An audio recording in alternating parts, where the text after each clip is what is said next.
Non, mais je vous dis, on n'est pas encore le 24, voilà. On n'est que le 11, voilà. Oui, je sais bien. Non, je sais bien que vous êtes pressés, que vous n'êtes toujours pas votre liste, mais ça va arriver, voilà. Les enfants sont encore en train de la faire. Non, mais j'ai bien vu, voilà. J'ai bien vu qu'il y a un site internet aujourd'hui pour le faire, pour vous envoyer ça. Le numéro, j'ai vu qu'il était un peu occupé, il est un peu saturé. Alors, après, ce que je veux vous dire, c'est que à l'époque, c'était quand même plus simple. On vous envoyait ça par une simple lettre. Et puis surtout, vous faisiez envoyer par vos équipes tous ces petits catalogues qui est très sympa. Aujourd'hui, on en reçoit des catalogues, on les reçoit pas tous. Alors, je sais pas comment ça se passe à la poste de là-haut, là, vers chez vous, mais c'est un petit peu n'importe quoi. Franchement, faut faire ça mieux. Ça semblait peut-être plus sommaire, le courant y passait mieux. Mais c'était un peu notre déclaration fiscale à nous, hein, les catalogues. Ah bah oui, c'était. C'est-à-dire que, cher Père Noël, nous à l'époque, je me souviens, c'était un moment hyper important, hyper solennel. On les recevait, les catalogues. Alors déjà, on les mettait tout le temps au même endroit. Ma mère, elle savait très bien qu'il fallait les mettre au même endroit. Après, on arrivait avec ma sœur, on vérifiait qu'ils étaient tous là. Et je peux vous dire que s'il y en avait pas un, je comptais sur ma sœur pour protester. Et en général, les protestations, ça marchait. Et puis, on les faisait, on les fouillait, on les farfouillait, on égrenait chaque page. Et rien ne nous échappait. Hein. C'est le moment où on était le plus sérieux presque dans l'année. Donc oui, vous n'avez plus votre liste, mais ce n'est pas entièrement notre faute.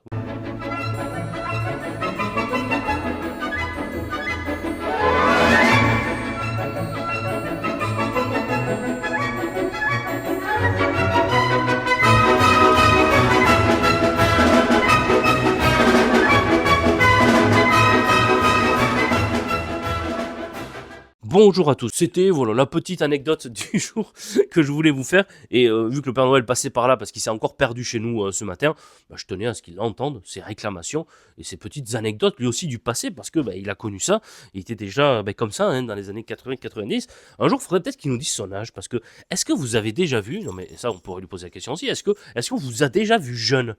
Non, parce que ça serait bien de faire, je sais pas, un petit livre un jour, si quelqu'un a une idée de livre, sur la jeunesse du Père Noël. Pas la jeunesse, hein, non, la jeunesse du Père Noël, sur votre jeunesse. Comment on devient Père Noël? Est-ce que c'est votre père qui vous a transmis ça? Est-ce qu'avant d'être le Père Noël, vous êtes le Fils Noël? Est-ce qu'un jour vous serez le grand Père Noël? Plein de questions comme ça qui sont intéressantes à poser, pertinentes, toujours. Voilà, toujours des questions pertinentes, de l'enquête, des break news, toujours ici sur cette chaîne des Mémoires d'Adrien, et c'est ça qui est important. Alors, comme d'habitude, conseil de lecteur, conseil de lecture. L'anecdote, on l'a eu, hein, voilà, il n'y en aura pas plus pour aujourd'hui, c'est déjà pas mal. Comment ranger sa bibliothèque? Beaucoup m'ont demandé, mais comment faire pour ranger ma bibliothèque? Je n'y arrive pas et je ne sais jamais ensuite retrouver mes livres. Eh bien, ça va être très simple. Je n'en sais rien. Voilà. Je ne sais pas. Si je savais, je ne serais pas là. Voilà. Ça serait pas n'importe quoi ici. Bref. Non, mais si, c'est quand même plutôt bien rangé. Regardez, vous avez ici des beaux livres. Ici, vous avez des livres Jean de Bonneau. Alors, en haut, vous voyez pas, mais il y a toutes les bandes dessinées. Je vais juste vous faire monter, hop, la caméra. Voilà. Il y a plein de bandes dessinées en haut. Et puis après, ici, vous avez les ouvrages d'histoire. Là, encore des ouvrages d'histoire. Et puis après, les romans. Alors, je mets les romans français d'un côté, les romans étrangers de l'autre. Là, c'est parce que c'est la collection Babel et que j'aime bien. Voilà. D'ailleurs, si je les mettais en vertical, ça ferait la tour de Babel. Voilà. Je n'y ai pas pensé, mais parce que j'ai pas la possibilité. Là, vous avez tous les livres sur l'Antiquité. Là, vous avez des mangas. Là, vous avez des livres sur la politique. Voilà. Et puis après, ici, on va pas les montrer. C'est un peu, c'est là que ça devient un peu le bazar. C'est un peu le grenier de la bibliothèque. Là où bon, vous étiez organisé, et puis à un moment où il n'y a plus de place, là vous étiez organisé, vous dites, là il y a de la place, on me met là, et puis après ça devient un peu, voilà, un peu comme, vous savez, les petits pots à l'entrée de chez nous, où on retrouve un petit peu tout, quoi. Des vis, des clés, des anciens crayons qui marchent pas, des tailles crayons, alors qu'on n'a plus de crayons comme ça depuis des années, enfin bref. C'est un peu, voilà. C'est un petit peu le pot de l'entrée de la bibliothèque ici. Et puis après, de l'autre côté, vous avez une partie, on va y aller de l'autre côté. Là, vous avez encore des beaux livres, avec des livres historiques à gauche. Là, vous avez une collection de biographie par Max Gallo de De Gaulle. Ici, vous avez toutes nos Pléiades. Voilà, là, vous avez des Pléiades à Tire-Larigot. Là, vous avez encore des ouvrages historiques. Et puis ici, en bas, vous avez des romans. Je me mets à côté du sapin, c'est plus simple. Et c'est plus sympa. Le Père Noël qui est toujours là, hein, qui est pas parti, qui a assisté à tout ça. Donc, il a pu apercevoir les endroits où il y a un peu de place dans la bibliothèque et hop, scruter peut-être les trous à remplir et les classiques qui manquent pour peut-être les amener. Attention à votre barbe. Voilà comment je range ma bibliothèque par catégorie de livres, histoire, philosophie, roman. Il y a une partie aussi que je n'ai pas dite, mais qui est poésie-théâtre. Voilà, poésie-théâtre. par collection aussi, Pléiade, Jean de Bonneau, beaux livres, bande dessinée, ouvrages historiques là-bas. Et puis après, à l'intérieur, comment je fais? Je fais tout simplement par ordre alphabétique d'auteur. Voilà, comme ça, si je veux retrouver un Romain Gary, il y a tous les Gary à côté, un Victor Hugo, et ensuite je mets tous à côté. Et puis dans les romans français, je mets les contemporains, et puis ensuite les classiques, enfin moins contemporains, c'est-à-dire antérieurs à 1945 en haut, et puis en bas, je mets ceux qui sont postérieurs à 1945. Voilà pour moi ma manière de classer ma bibliothèque, mais ce n'est pas la bonne manière, ce n'est pas un conseil, c'est juste un exemple. Ensuite, chacun fait, puis en fonction aussi du contenu de sa bibliothèque. C'est difficile de donner un conseil comme ça universel.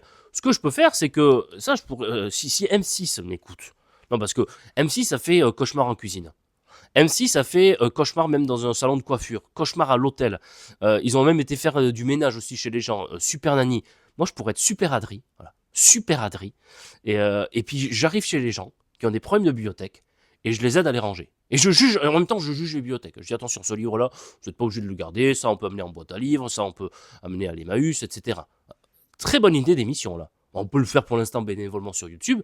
Si des gens pas très loin de la Bretagne veulent que je vienne chez eux et que j'aide à ranger la bibliothèque, ça peut faire des bonnes vidéos, ça. Oui, je viens d'avoir une idée comme ça de vidéo en direct. C'était pas prévu du tout, mais je viens d'avoir une bonne idée. Mais ça peut être Super Adri sur M6. J'arrive comme ça, un peu comme Super Nanny quand elle arrive et tout. Super Adri arrive et tout.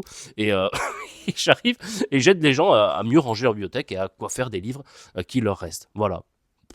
On a des idées comme ça un peu bizarres tous les jours. Bon. Il y a eu un conseil de lecteur qui m'a été demandé, c'est comment avoir des ouvrages, des romans qui aident à bien apprendre l'histoire et en même temps avec la partie romanesque. Je vais en donner quelques-uns comme ça. C'était une bonne idée, je trouve, de conseil de lecteur parce que je vais donner les rois maudits. Vous savez, dans la vidéo d'introduction de cette bibliothèque idéale, les rois maudits sont exceptionnels. Voilà, sur la guerre de 100 ans, franchement, foncez, c'est absolument génial. N'hésitez pas si vous avez vous des idées comme ça sur l'histoire, des romans historiques que vous trouvez excellents. Évidemment, enfin, il y a tous les Alexandre Dumas. Enfin, je veux dire, Alexandre Dumas est très très fort, même si parfois il joue un tout petit peu avec l'histoire, mais c'est franchement infime. Vous prenez la Reine Margot pour la période des guerres de religion, sur la période de Louis XIII, plus de Louis XIV, toute la trilogie des mousquetaires est exceptionnelle. Il a même écrit sur la période révolutionnaire et de l'Empire. Sur la période de la Révolution, vous avez évidemment un de mes ouvrages préférés, un de mes romans historiques favoris, qui s'appelle Les Dieux ont soif d'Anatole France. Franchement, lisez Les Dieux ont soif d'Anatole France, il est exceptionnel. Je peux aussi vous conseiller un roman sur Murat, maréchal d'Empire, qui a commencé très bas dans la société et qui a fini roi de Naples et maréchal d'Empire. Ça s'appelle Roi par réfraction de François Garde. C'est très très bien. Si, voilà. Donc si vous connaissez Père Noël, des gens qui sont passionnés d'histoire, eh bien, franchement, amenez-leur Roi par réfraction de François Garde et ils seront ravis. Si, non mais je vous assure. Voilà. Parce qu'il était un petit peu perplexe. Je le voyais un peu dodeliner du grêlot. Et quand il dodeline comme ça du grêlot, c'est qu'il n'est pas forcément d'accord. Si, voilà. Et il a cette boule comme ça dans la main. Bon, c'est un peu n'importe quoi. Hein. Mais bon. Bref, voilà. Donc, quelques idées comme ça. Si vous en avez d'autres, n'hésitez pas. Là, ça me vient pas forcément en tête. Sur la Première Guerre mondiale, on en a déjà parlé, mais le soldat désaccordé de Gilles Marchand, hein, outre les grands connus comme le Feu de Henri Barbus ou ceux de 14 de Genevois. Mais franchement, le soldat désaccordé en plus contemporain est très très bien. Alors un qu'on m'a beaucoup conseillé mais que je n'ai pas encore lu, c'est un grand roman historique apparemment, Azteca de Gary Jennings. Voilà, donc on peut terminer par là, par Azteca donc de Gary Jennings que je n'ai pas lu et qu'il faut que je fasse parce qu'on me l'a si souvent conseillé. Voilà pour des petits conseils de lecteur en même temps que des conseils de lecture et l'anecdote de tout à l'heure. Voilà, j'espère que cette vidéo vous a plu. Bonne journée et à demain. Au revoir.